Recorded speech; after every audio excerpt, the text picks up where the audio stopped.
Kia ora team, welcome back to the Black Jersey. It's your boy Max and I'm the channel host, and today's video is probably going to be a bit more on the controversial side, much like the articles that I'm referencing in the video itself. RugbyPass is possibly the most famous rugby outlet in the world. It has financial backing from the likes of Sky Sport, and it is of course a registered company as RugbyPass Limited. They've got many world-class journalists such as Gregor Paul, who I think is the world's best journalist operating in mainstream media. He's very good at what he does. In terms of what they do in regards to statistics and opinion pieces though, I do think RugbyPass are beginning to lose a bit of credibility. What they've done in the last few days or weeks or so is they've done 10 articles for the top 100 players averaged out by a couple of their writers, and I don't think that's a good way to do it, because what I'm perceiving is they're trying to present these articles as if these are the top 100 players, this is fact, this is the truth, so on, so on, so on, when the only persons whose words I would take as weight towards this would be a coach currently operating at an amateur club or a professional team. Journalists like me rarely have access to the actual teams and the actual players. RugbyPass, though, as a registered company, as a very powerful one, does have the ability to access some very behind-the-scenes information. That's why they're always on the job getting stuff out to us first. But in terms of opinion pieces, this needs to be presented as if it is an opinion, because a top 100 players list is an opinion. I'm telling you my opinion right now in this video today as you're watching. And that's how it needs to be presented, I think. Opinions aren't to be presented as facts, in my opinion. Goodness me, I'm saying that word so much. As they've said in the article listing the top 40 to 31, they've said who is the best player in the world. It's a question every rugby fan has an answer for, but rarely are any two answers the same. That's why RugbyPass has undertaken a comprehensive deep dive into the last 12 months of Test rugby, funny that isn't it, to formulate an answer of our own. In doing so, 5 members from our editorial team, split between the northern and southern hemispheres, I like that they're splitting it between the hemispheres, compiles their own list of the top 100 players on the planet. And then, despite the fact that they're listing this, they go on to name Radradra as the 34th. He is, yes, one of the most talented players in the world. He did some good stuff for Fiji last year. When he should have got nominated for World Rugby Player of the Year, he became Fiji's captain for the first time. He's been great at club level, but he has not played a test this year, so he's not eligible for my list. RugbyPass then go on to tell you how many tests each player has played, their age, their height, their stats, their tries. But the thing is, with stats, they don't present enough of it in this article, and when you do go to their RPI index, they're often wrong in comparison to what teams have posted on social media, whereas Ultimate Rugby, the source I use, always matches up with what teams are posting on social media. For example, the Dalton Papali'i 28 tackles scenario. And so based on what I've got here, these top 100 players aren't based on genuine statistics. They're not based on like actual, what do I call it? Like facts. They're just based on opinions. Like mine, as I've said. I'm going to tell you my opinion of the top 100 players, because I think this will give a bit more food to thought, and I think I've got a bit more of a balance with Tier 2 nations. I felt a lot of Tier 2 players got neglected by this list. My 100th is Stuart Hogg.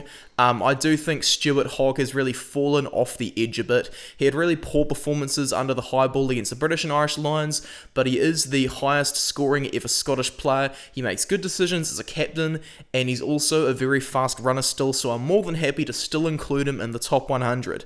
I've then got Jamie George as 99. He's fallen off a bit, a wee like Hogg, But the thing is, Jamie George, because of his experience, much like Hogg, will be retained till the 2023 Rugby World Cup for leadership. I then have Quade Cooper at 98 for an outstanding comeback. I think people are just overhyping his singular performance against the Box a bit too much, if you get what I mean. I've got Cyril Bailey as my number 97. He really anchors that French scrum very well at loose head prop. Jasper Wiese from South Africa is next at 96. He's so powerful, so strong, really burst onto the test scene this year. Number 95, Henry Taifu, a very underappreciated number 8 from, a centre from Samoa. He kicks so well for the goals. He's got a real vision for unlocking his teammates, whether he's at 12 or 13. He's absolutely brilliant. We'll get to Henry Stowers later, guys. So Damien McKenzie's next at number 94. Damien McKenzie's really improved his tackling and has been a real match winner as of late. The best impact player off the bench in the world, in my opinion. I've then got Neria Formai at number 93. He's from Samoa as well. He can play 12, 13 and 14. He's got a kicking game, he's got power, he's got pace, and he's just so good. Can't wait to see him in action for Moana Pacifica. Ali Price is my number 92. I think RugbyPass put him way too high. He is very good though, don't get me wrong. He could end up being Scotland's highest capped ever number 9 at scrum half. My number 91 is Franco Mostert. They overhyped him a wee bit as well. Mostert's great at the basics of his role, but he didn't really stand out too much. But the basics of your role is the most important. He does those perfectly. He's in at my number 91. I've got Samasoni Taukeiaho as my number 90. He's a great impact player as well. A very classy hooker who could end up being even better at some stage. Viliami Mata, the number 8 from Fiji, is my number 89. I think he's so powerful as a ball runner. You can never exclude him from a list like this. My number 88 is Akira Ioane. Kind of same as Mata. Very powerful. He's really tightened up on his discipline. He's a great team man, rather. My number 87 is Yu Tamura, the first 5 from Japan, who's like an on-field coach. 86, Julian Montoya. He makes great decisions as the Argentinian captain. He's a real rock of the scrum as well. I've got Lou Diaga at 85. Same thing with Mostert. Didn't stand out ridiculously, but the basics of his role on fire, dude. I've got Xander Fagerson at 84. Very powerful prop. Perfect scrummaging technique from the Scotsman. A great British and Irish line, I may add there too. I've got 83, Matteo Minozzi. Got a good step, a lot of pace, and man, oh man, is he good under the high ball. Matteo Minozzi is very underrated, and the Italians love him for good reasons. Now 82, I have Dylan Creton, a very good impact player for France as well. Great over the ball. Liam Williams is my number 81. A very fast fullback who is the best under the high ball in the world. Number 80, Thomas Williams, the 9 from Wales. Man, is this guy absolutely on fire all the time. No idea how he didn't make the British and Irish lines. He's got a great pass on him. My number 79 is Malcolm Marks. He had a lot of potential. He hasn't exactly lived up to the hype, but he's still performing very well for South Africa. He's a great impact off the bench as well. I've got Charles Olivon at number 78. He is so good at line-out time. He can run the ball so well, and his tackle, oh, I would not want to get hit by him. I've got Francois Steyn at number 77. How he is still going for South Africa, goodness me, it's just incredible to see him keep on going. Francois Steyn is one of the greats, and he's still performing very well today. Number 76, George North. He would have been a British and Irish Lion if he wasn't ruled out for injury, but he still performed very memorably in the Six Nations in his conversion to 13. I have next Scott Barrett at number 75, a lock with a lot of power and a lot of ability to clear out players from a breakdown. Very underappreciated. Quite a bit of pace for a lock too. Seems to run in his genes. David Havili's my number 74. Very underrated again. I have no idea why everyone's bagging him. He's great. Fozzie just needs to start using him properly. 73, Anthony Watson. This guy is just an absolute legend for England, one of their highest ever try scorers, still playing beautifully today. Joshua Tuisova is my number 72. Goodness me, you know what he's like. You would never want to be ran over by him. He's so fast as well. It's what makes him rather even scarier. Classy winger over there. Jamie Ritchie is number 71. I was kind of surprised he didn't make the British and Irish Lions. I just think loose forwards is one of those areas with a lot of depth, I guess, in the British Isles. I've then got Emiliano Buffelli at 70, a great long-range goal kicker who also has a very good eye for the try line. 69, Cameron Wokey. What a spectacular athlete France has in the form of Wokey. He's going to get even better as well, and I'm very excited for that. 68, Kotaro Matsushima from Japan. Dude, this guy's just an absolute legend. One of their most famous ever players. So much pace and agility. Under the high ball, he's not too bad either. One of Japan's greatest ever players by this point. Piato Malvaka, although he was their third choice hooker in 2021, I think he's going to leapfrog Camille Sharp to become the second. He's a very talented player behind the driving maul. Number 66, Luke Jacobson. Another guy who I think should be getting a lot of time off the bench. A great impact role for him. It would be number 20. Luke Jacobson's a real grafter, a hard worker, and a good ball carrying number 8, which can also fill in at 6 every time. Henry Stowers, who I mentioned before, he's all the way up at 65, a real powerful number 8 off the base of the scrum. Samoa have a gem in the form of Henry Stowers. Sam Underhill's my number 64, possibly the best at the basics of being a flanker. He just doesn't offer the extra aggression and the carry like others do. Johnny May's my number 63, one of England's greatest ever players. I have no idea how he's still scoring tries for fun at his age. He's just looked after his body absolutely incredibly. I've got Tom Curry at 62. Now, RugbyPass did not include Tom Curry in their top 100. What on earth are they thinking? Sure, he looked a bit amateurish in the Lions series. He was getting smashed by the South African pack, but every other performance he had this year was absolute class. He's possibly going to be the next England's captain after Owen Farrell and Courtney Laws retire. I think the next player is Louis Rees-Zammit at number 61. Rees-Zammit is very much electric, and he was the youngest British and Irish Lion since the 1950s for a very, very good reason. One of the fastest players in the game, and it's crazy to think the guy's still 20 years old as of the time I'm recording this. I've then got Ellis Genge as number 60. What a wrecking ball of a prop. He's also great at scrum time, just an all-round player with a complete package of skills. Number 59 is in a similar boat to Genge. It's Trevor Inyekane, the 50-test veteran for South Africa. I've got quite a few more South Africans coming here as well. Machu Jalabert, the second choice first 5 for France. He was on fire in 2021. Imagine the impact he's going to provide off the bench for them going forward behind Intermac. Ken Owens is 57. He is on his way out, but I think Ken Owens still has a lot to offer Wales for his experience. I would not be dropping Ken Owens. He has a lot of knowledge about the game, and you can clearly see it when he's playing. He's a great analytic when it comes to the opposition tactics. Bundy Aki's my number 56. Probably didn't play enough to get inside the top 50, but he's still a very talented ball-carrying 12 and 13 who the Irish really love using for good reason. My number 55 is a rookie for Wales, Tane Basham. What a monster in the breakdown. Carries pretty hard as well. He could be even better if his discipline got better. My number 54 is Frank Lamani, a wee little on-field coach for Fiji at halfback. I named him in my World 15 of one player for every nation. Dalton Papali'i at 53. RugbyPass probably put Papali'i a bit too high as well, but I'm not going to undermine the amazing performances Papali'i had in 2021. He is going to get even better. He's another one of the young players on this list. Joe Marchant is my number 52. How on earth was he not on the original list? This guy's got so much pace, and he reads space, and he passes the ball like an absolute genius. He's going to be the English Conrad Smith, if you ask me.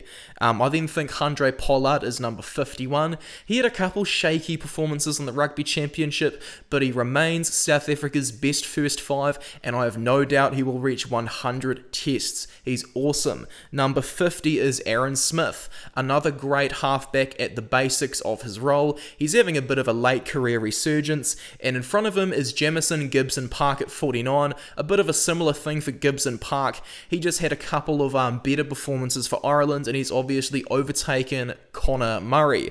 Number 48 is Michael Ala'alatoa, Samoa's captain. He's so good. Just check out his scrum for Leinster if you're a Leinster fan. It's awesome. You guys have an absolute rock in your number 3 jersey now. I think that's Johnny Hill is number 47. He's a real brutish lock who's great for pairing with Mara Itoje, because Hill rather just offers the real aggression that Itoje prefers to use when he's being athletic and stuff. Hill's more of a power lock, if you get what I mean. I've then got Luke Cowan-Dickie at 46. He's definitely overtaken George to be the best English hooker. And number 45, Ian Henderson.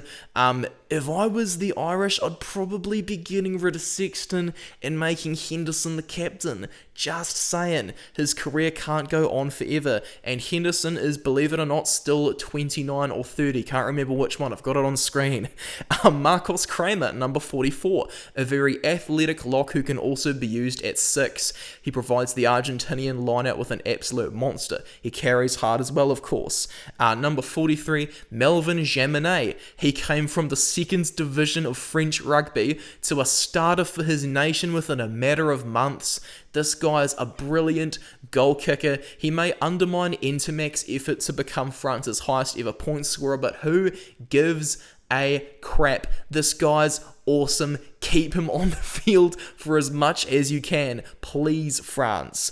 Number 42 is Caelan Doris, another very promising player who had a breakout year this year. He will definitely go on the next Lions tour if he's injury-free and if he stays in his current form. 41, Bongi Mbonambi. I've put him in a similar place to World Rugby, RugbyPass. As you can see, such a strong hooker and a very good line-out thrower. He is heading out of his career, but he's still absolute class for South Africa. Number 40, Damien Penaud. He was a former nominee of World Rugby's Breakthrough Player of the Year, and he's still performing brilliantly for France today. This guy is a hero for his nation. He is so unbelievably good.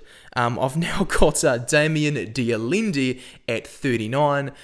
Damien Dialendi, once again, brilliant at the basics of his role. Doesn't score a ridiculous amount of tries, but he's so amazing at setting up his teammates, and you can never overlook his crash ball running either. I've got Ben Youngs at 38, such a good halfback with a great running game in the twilight years of his career. My number 37 is Gregory Aldred. I'm not trying to denigrate this guy, I just think there are better players than Aldred. This year, in 2022, I think he's probably going to be a candidate for my World 15 if he stays injury free.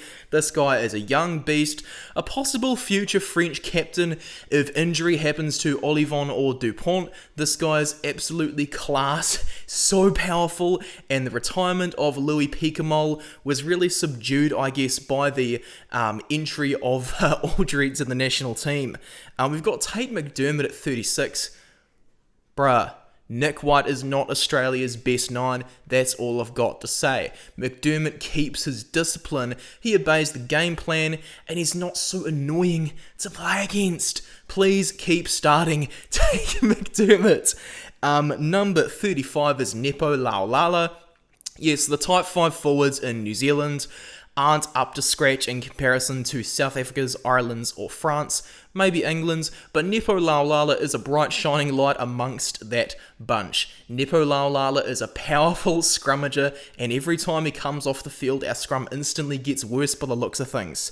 I've then got Anton Lienert-Brown at 34. RugbyPass, they lost me straight away when they had Anton Lienert-Brown at 100. That was utterly disrespectful. Anton Lienert-Brown is one of the most complete players in the game, and he is brilliant at all the basics of being either a 12 or 13. He just obviously is best at 13 under Fozzie's current game plan for the All Blacks. He is up at 34, massive change between me and RugbyPass's list. I've then got Josh Adams at 33. Josh Adams is a try scoring machine. I predicted him to be the top try scorer of the 2019 World Cup, and hey, I'm open to the possibility of Josh Adams doing the same thing again, being the top try scorer at a World Cup. I've then got Andrew Porter at 32. What is up with Ireland's depth at prop? What is up with it? Cian Healy at the end of his career has suddenly lost his place because they just had to have both Porter and Furlong on the field, and I am not keen to face a scrum of the both of them again. Got Pablo Matera at 31. This guy, crazy, underappreciated. Argentina's Pablo Matera is a complete monster. Huge when he's carrying the ball. He's a genuine line-out option, and as a classic open side flanker is, he's great when he's getting turnovers. Argentina's best open side flanker in history. I've then got Romain Ntamack at 30. Romain Ntamack is going to get even better, and that is a frightening thought. Ntamack's so good at passing, kicking, running, and stepping. A complete player once again. Owen Farrell is our number 29. Not a vintage season by any means for Farrell, but his point scoring rate's out of this world, his passing's out of this world, and his defense is out of this world. He may not be the best player in the world at both 10 and 12 anymore, but he's still absolutely amazing as the English captain. At number 28, there's Rieko Ioane. Rieko Ioane had a massive season for the All Blacks in 2021. He's now both capable of playing wing and centre, and this guy's played the most minutes of any All Black since Ian Foster took over as the head coach. Cheslin Kolbe, number 27. Look, I know he's down far too low, and that was a massive complaint on the RugbyPass list, but I think that what's going on with Kolbe is, sure, he'd be top 5 no cap if he played enough tests this year, but he just didn't show his skills enough this year because he got injured, and I'm sure that when he's back from injury he will play at least 10 tests for South Africa this year, 2022, and I'm sure that he will be back in the top 5 after reminding us of his absolute brilliance.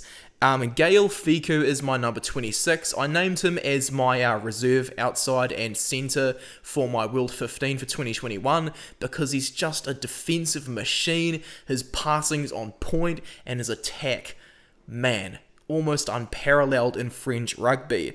My number 25 is Alan Wynne-Jones. He's definitely a shadow of the player he once was, but he's always a great decision-making captain. He's a line-out genius, and I can't wait to see what a coaching career we'll have for him in the future. I then have Julian Marchand as my number 24. He was my hooker for the World 15 with one player for every nation. Julian Marchand, he's so good. Brilliant at the basics of being a hooker. 23, Marcus Smith. Obviously, he wore my jersey 22 for my World 15, and he's going to get even better, this guy. It was about time England started giving him caps, and it was about time they started starting him. I actually wanted him to go to the 2019 World Cup, and I can't believe I had to wait rather till 2021 to see him play his first test. So happy he played for the Lions. He won the game for England against the Box. He's going to get even better. My number 22 is Adam Beard. He was my number 19 for my World 15. Adam Beard is powerful, he's a great line-out jumper, and obviously he's going to get even better considering his young age. Then I have Robbie Henshaw at 21. Robbie Henshaw is just brilliant at the basics of his role. He's just a wee bit better than Anton Lienert-Brown though. Look, Robbie Henshaw is probably better than Gordon Darcy ever was, and he's probably going to be the number 12 to go with Brian O'Driscoll in Ireland's all-time World 15 by the time he finishes his career. Ronan Kelleher is my number 20. He's so young, and yet he's still playing amazing footy. He's all of a sudden become the first choice number 2 for Ireland, and they're going to need this guy going forward. Even though he's a hooker, he was their top try scorer for 2021. Ronan Kelleher, what an absolute freak of a player. I've then got Freddie Stewart as my number 19. Controversial, I know, but look, in the space of 6 months, this guy went from an uncapped winger for Leicester to England's starting fullback, who won 2 Man of the Match awards in a row. He was the real rock in the back line with size that England needed, and not only has he got the big size, but he's great under the high ball. Freddie Stewart has got to reach 100 tests. Surely, my number 18 is Richie Mo'unga, absolutely underappreciated by everyone in World Rugby. He was my first choice, first 5 for my World 15, far better than Beauden Barrett, who does not appear on my list rather. Overrated, Mo'unga's better. Number 17, Courtney Laws. He is not as good of a player as Sia Khaleesi, but for tactical reasons, I elected to put him at 6 rather than Khaleesi, who is my number 16. Those guys are pretty much on par with each other skill-wise. They are both legends of the game for their respective nations, and they are great captains for their nations as well.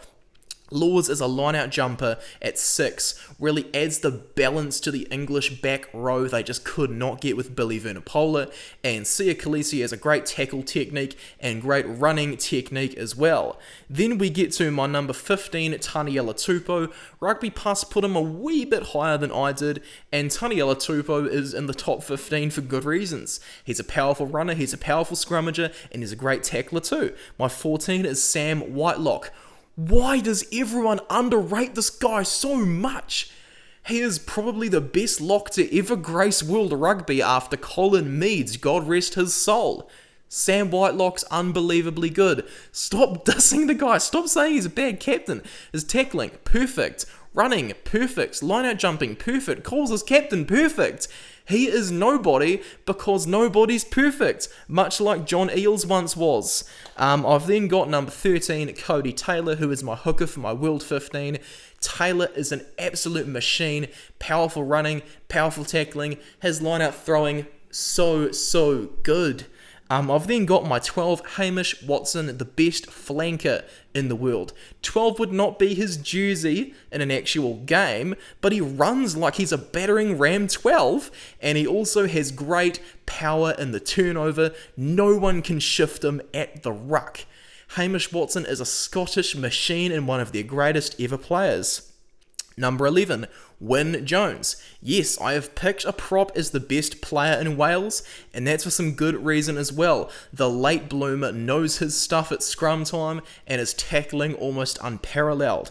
My number 10 is Will Jordan. I've got him at the same place as RugbyPass, probably the only same thing with our list actually. Jordan won Breakthrough Player of the Year for a reason, and he is the best under 23 player in the world. He scored 15 tries last year through his awesome support running and his awesome chip kicks. That speaks all of it for me. At 9, I have Stephen Kitsoff. So underappreciated. An absolute legend in Springbok rugby, and they are so blessed to have this guy fill in now that the beast Mtawarira retired at the end of 2019. I've now got Lucanio Arm at number 8. Lucanio Arm is a defensive machine. His offloading's awesome. His passing's awesome. This guy's got a good eye for the try line too. South Africa just need to let him do that more. I've then got Geordie Barrett as my number 7. That was my biggest problem with RugbyPass's top 100, is that Geordie Barrett wasn't in the top 10. Well, I've justified it. I've got him in there. My number 6, Tide Furlong. Tide Furlong, what an athlete. He has been the best tight head prop in World Rugby for 6 years now. He has been in my World 15 ever since 2016, and he just doesn't stop being brilliant. He is by far the greatest prop Ireland has ever had. Now, number 5, Maro Itoje. He deserved the nomination for World Rugby Player of the Year, and he'll be getting a bit ticked off that he's yet to win the award after all the nominations he's had for it over the years. I think he's had 4 nominations for it now. Please correct me if I'm wrong, I think it was 3 or 4. Number 4, I have Duhan van der Merwe. Again, RugbyPass, they put this guy far too low on their list. Duhan van der Merwe has absolutely been a game changer for Scotland. He is their first ever power winger, and he's beating defenders for days. 50 defenders beaten last year. Yeah, sure, if you beat like 10 in a game, then none the next game, it's a fluke, but if you beat 50 in a calendar year at test level, you're doing something right. I then have Eben Etzebeth as the third best player. Eben Etzebeth is South Africa's greatest ever player. Eben Etzebeth is the most fearsome player in World Rugby. He's unbelievably strong. He's so tall as well, 6'8", a great line-out option. He is probably one of the heaviest players I've also selected for this list. Etzebeth, just watch his highlights, it speaks everything for me. Controversial, I know. I have Anton Dupont at second because Ardie Savea, I think, is the best player in the world. Both of these two have absolutely complete games. They are great captains for their nations, they are great ball runners, they have good turnover technique, they pass well, and of course Dupont is a great kicker. While Savea does not have a kicking skill set, he does indeed have a scrumming technique. Off the base of the scrum, he's just crazy with his leg drive. He's on fire, and that is why he is the best player in the world. Now, I just want to ask a question to RugbyPass, and reminds them that I'm not criticizing them, insulting them, or anything at the end of this video. What I'm simply doing is presenting the fact that this is my opinion, and I think journalists, whether they are mainstream or not, need to say, hey look, what I'm saying is my opinion, or if they're showing statistics, cite sources and stuff. Because everything should be centered around creating discussions, and that was kind of what journalism was made to do in the first place. That's why RugbyPass's own Greg Paul is so good at his job. He asks the hard questions that aren't often asked by other journalists. RugbyPass are a great outlet for like what's going on and stuff, but statistically and opinion pieces, something's not going on correctly, because when basically all the comments I can see are negative rather than, oh, I agree at this player, I agree at that player, it doesn't really market rugby too well when all of the fans that have commented that I can see are disagreeing with such a powerful outlet in the game. The sports creative, who's one of the best graphic designers in rugby going around, shout out to him, as he said on his YouTube channel, a lot of rugby teams and channels and stuff aren't doing their marketing to the best of their ability, and when fans are disagreeing with a top 100 list so vehemently, it doesn't really sell the whole marketing thing for me, if you get what I mean. Like, I think there needs to be stats shown or something next time RugbyPass does this list. I'm a broke university student who doesn't have the time and the energy and the effort to get stats for 100 players. But this is a big, massive corporation and company that's got the resources to get themselves to that next level for a top 100 list. Good marketing to get people chatting and stuff, but bad marketing in terms of almost everybody disagreeing and stuff, you know what I mean? I think the conclusion from this is that, you know, RugbyPass needs to, as I've said many a time, present articles like these so that it's a journalist's opinion, or say, hey, based on stats, this is what our team of editors have picked, and that's a better way going forward. Because a guy like me, the only assets I've got are in the stock market.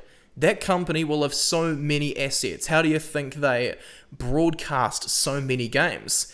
And so they could use those assets, sorry about the noise there, to present this kind of extra information that a grassroots guy like me just doesn't have the time to do.